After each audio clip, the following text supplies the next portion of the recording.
Welcome to the second instructional video on using the Numeris Model Builder Data and Simulation Analysis web app.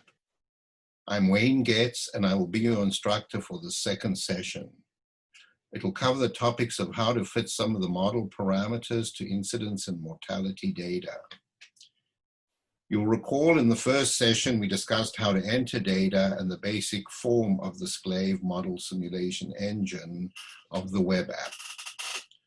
Let's just review data entry by first taking a look at the incidence and mortality data that we're interested in fitting our model to.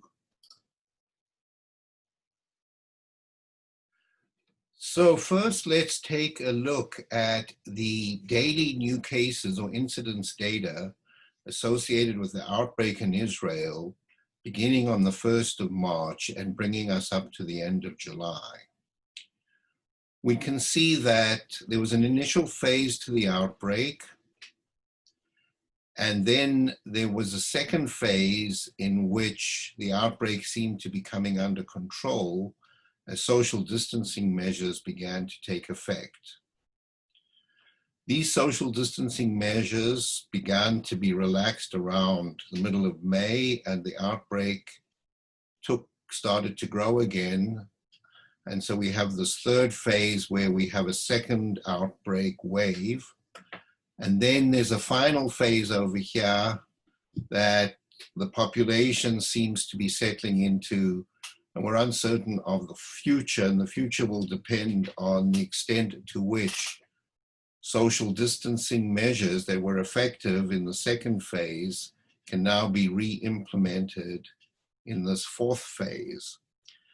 If they can be re-implemented effectively, we should be able to bring the population down. If not, then the population will stabilize with measures that are partially effective or will grow without bound if the measures are ineffective. You'll see here that the data is rather noisy and seems to have a 7-day period to it because reporting seems to have the 7-day cycle. So in order to get rid of that, we smooth the data and we get a 7-day lagged moving average of the data, which is this blue curve over here, which is the one we're going to fit. Note that we have a lagged running average because cases that are measured on any day either come from that day or from earlier days. And in some cases, new cases are not reported fully over the weekend.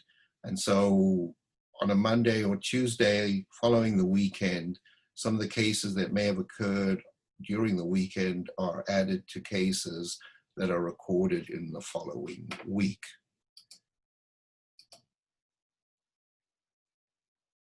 So we're now back at the front page of the website, and we will enter the website. And we see that at the website, we have the Israeli incidence and mortality data as described in the previous session. We can either have our default settings, or we can load the Israeli settings that we'd like to use. So we're going to load a set of Israeli settings. And to do that, I'll select the appropriate file, and here we see that we have our data set ready to go. We're going to start off by fitting the first 14 days of data and just simulating those 14 days, even though the total data size is 145.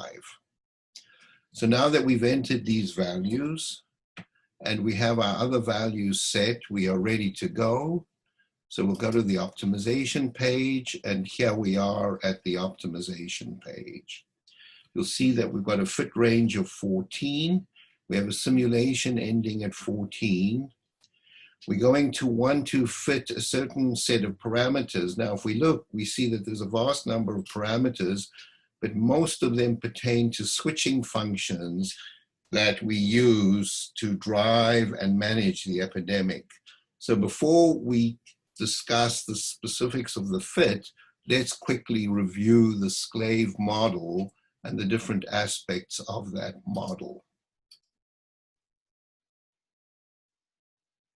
So here we have the SCLAVE model, which is an elaborated SEIR model in which the exposed individuals have been divided into a contact class and a latent class. We have asymptomatic and symptomatic individuals. Both these individuals contribute to the infectious pool, and when susceptibles come in contact with the infectious pool, they potentially can get the disease, so they go into class C. In class C, they can go back to S as the individuals are able to thwart the infection, or they can succumb to the infection by going onto the latent class. In this model, we assume that the latent period, that is the time that it takes for individuals to go from class L to class A, is fixed, and the periods from going from asymptomatic to symptomatic, or from asymptomatic and symptomatic to recovery, are also fixed. We're not going to look at the response classes because the response classes don't play a role in the early part of the outbreak. Only once different response drivers come into play, such as social distancing, quarantining, and so on, will these individuals be transferred from a particular SCLAVE class to a corresponding response SCLAVE class. We'll talk about this later. But in the meantime, we're just going to consider fitting the basic parameters of this process to the incidence data over the early stage of the epidemic. We are now back at the website, and what we're going to do is we're going to try and fit the best contact rate we can. The contact rate we know or assume is going to be somewhere between, we've got a min and a max of 100, a 0 to 100, but initial guesses, let's try 1 as a reasonable initial guess and 4 as another initial guess. For each parameter we're going to fit, we need 2 initial guesses. Here for C0, we might initially guess a value of somewhere between, let's say, 10 and 500. The initial number of infected individuals at the start of the outbreak, we might guess maybe somewhere between 10 and 100. That's because at the point in time where we identify the first individual, there are other individuals that are likely infected that have not yet been identified. We're also going to fit this parameter, which is the rate at which individuals who have come into contact with the pathogen are going to succumb to infection. And let's say we put a value somewhere between 0.1 and 0.5 in here and accept that. Now we're going to fit the first 14 points, and we can choose a weighting here on whether we're going to fit the incidence or mortality. So if we put it at 0, we're fitting only incidence. If we're putting it at 1, we're fitting only mortality. We'll talk about fitting mortality later, but mortality plays a much smaller role than incidence, so we'll fit the incidence first. Now we can start the optimization process by pressing the opt button. And you can see it's running fairly fast.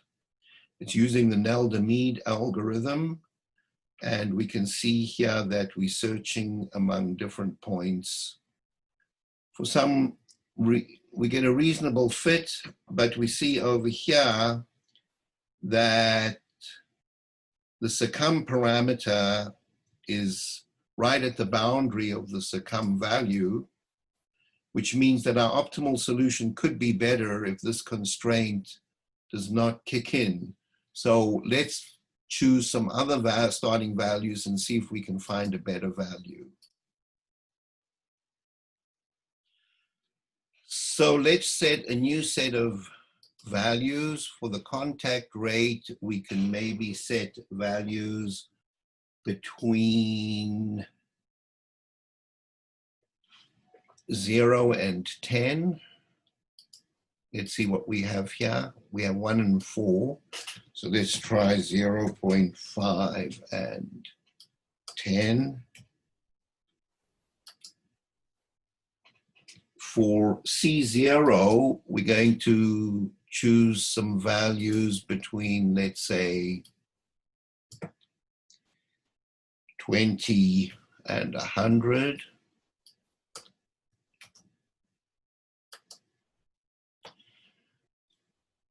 For I0, we're going to choose values, let's say, between 10 and 20. And for P succeed, we're going to maybe see if we can't get a better solution that is higher up so that it's not hitting the 0.1 constraint. So let's try somewhere between 0.5 and 1.5. But we can't go to 1.5 because we have a max of 1 there. So we could set 1 there, or we could change our max to 2, and we could set 1.5 here. And let's accept that value. And now we'll try fitting again. Now we see that we're not hitting the constraint for P succumb, and we got an interior solution, so we expect a slightly better solution to occur. We're waiting for it to converge, and now we have a new solution, and we can look at the error rate, and we can see if the error rate here is better than our previous one. But all in all, we get a rather good fit to the data. So let's see what happens if we now try to use this fit and extrapolate out, say, to the first month or the first 30 days. To extrapolate out to the first 31 days, we'll put 31 in here and we'll run the model. And we'll see that the model fits very poorly. And the reason why it fits very poorly is that at some point during the first couple of weeks, the populations already begin to social distance to try and flatten the curve. So what we're going to do is we're going to fit the population or the incidence curve over a longer time range. And we're going to also include now the parameters that will relate to switching on social distancing.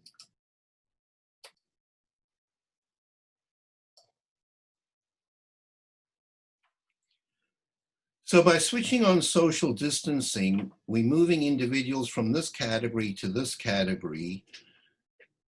And we expect that these individuals are now sheltering in place so that they have less exposure to the infectious pool. And in fact, we're going to assume that the exposure here to the infectious pool is 1/10 of the rate of the exposure when there's no social distancing. The social distancing is going to move individuals from this category to the social distancing category over time as more and more individuals social distance. And what it's going to do is it's then going to send individuals who are social distancing along this pathway, while individuals who are not social distancing will go along this pathway. In order to do that, we're going to switch on the social distancing driver. And we're going to switch it on as a switching curve. So let's talk a little bit about switching. The switching curves we use have an onset time, sometime either at 0 or after 0. They also have an initial value and a final value, and they have a switching point where the curve is midway between its initial and final values. They also have a steepness of the switch. So if the switch steepness is 2, it's shallow compared to if the switch steepness is 5 or the switch steepness is 20.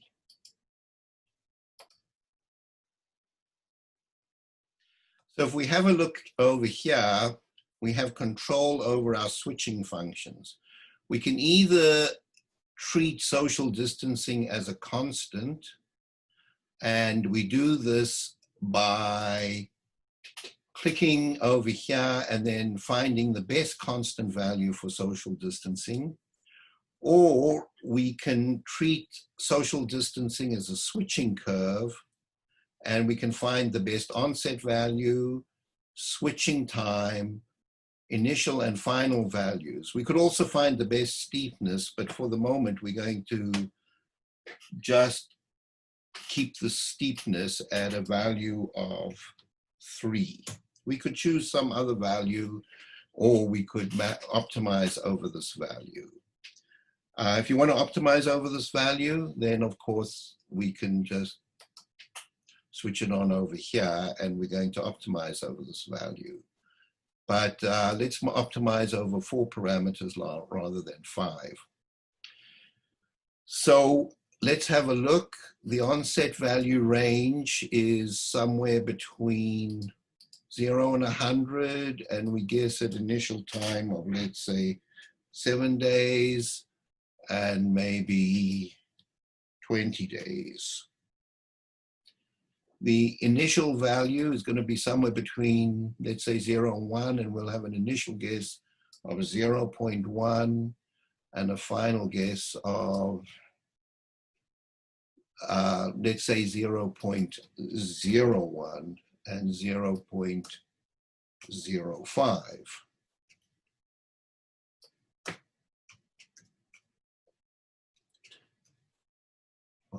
0.005.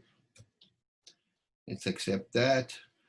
The final value we expect to be somewhat larger than the initial value. So let's say the minimum is somewhere around 0.1 and the maximum around 1. And we'll have an initial guess of, let's say, 0.1 and a final guess of somewhere around 0.95.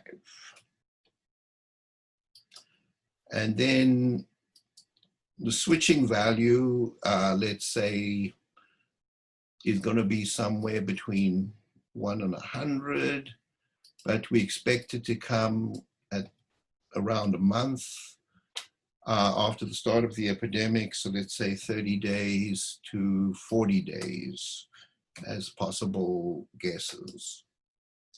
And now we can start the optimization, except the fit range now is going to be 31 days. So let's begin the optimization.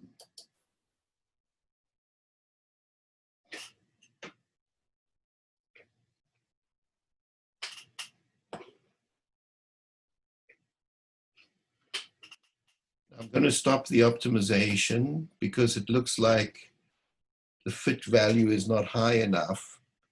So I'm going to go back to the settings page, and I'm going to put 31 days in here. And we're going to finish the simulation. Let's see, 31 days.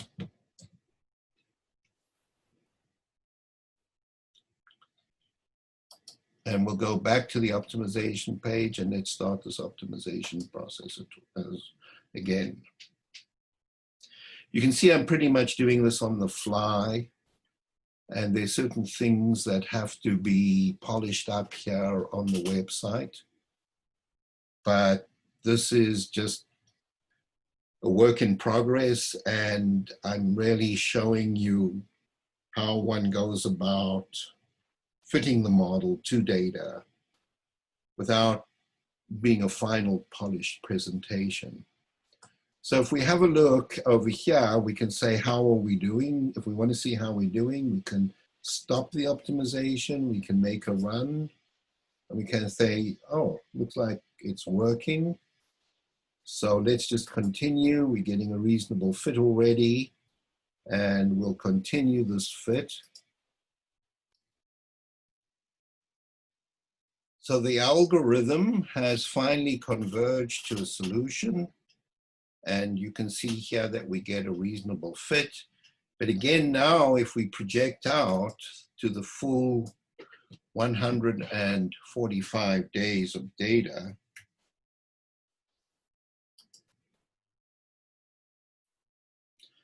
that the fit begins to fail because social distancing appears to be relaxing over this range over here. So what we have to do is perhaps accept the fit up to this point and proceed by switching on social relaxation beyond this point. Once we get to this point over here, we'll see that the social relaxation is going to be rather small, but may be increasing beyond here, which is one of the reasons why the outbreak is growing, although it seems to begin to plateau over this point.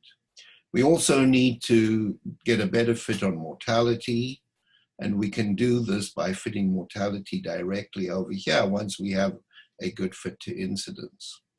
How to do this is described in a publication on the web page that pertains to analyzing the Israeli data, and the reader is referred to that publication to follow the process of getting a better fit as we progressively fit different parts of the curve following the procedure that we have outlined over here. Thank you for listening, and good luck using the website. If you have any questions, be sure to send emails to either myself or Richard Salter. The information on how to do this is contained in the documentation on the front page of the website.